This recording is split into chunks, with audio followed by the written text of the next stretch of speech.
So we all know that people use traditional SATA drives and hard drives, but the more into the world we get with tech, we now see these little things. But how do we install them? So here is my brand new Gigabyte Aorus X870 board, and oh my god, it is so pretty. You can see here are my M.2 slots. So I have a Gen 5 PCIe M.2 slot here, and then I have one other Gen 5, and then the rest of them are Gen 4s. But as you can see, there's heat sinks on the shrouds, and there's one here as well, just because it is like really hot. So what you first want to do is you want to peel off the plastic, well, properly, so that you get left with like this cushion. You want to unlock the latch, so you want to pop it in.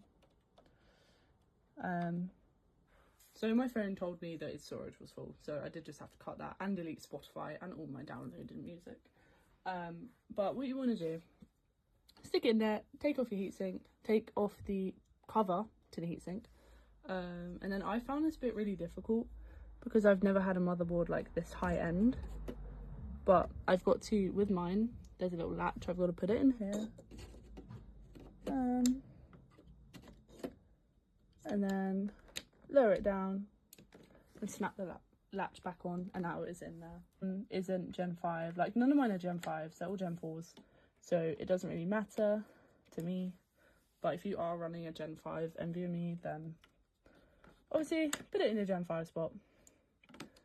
But this one is Gen 4, no, this one's Gen 3 actually. This one has more operating system, and then the other two are Gen 4s. And yeah, I'm gonna do the same thing. How did it go? Yeah, it did go that way. Take off the covers, and this basically keeps them cool. It just acts like thermal protection. And yeah, pop them down, put them in, and that is all ready to go.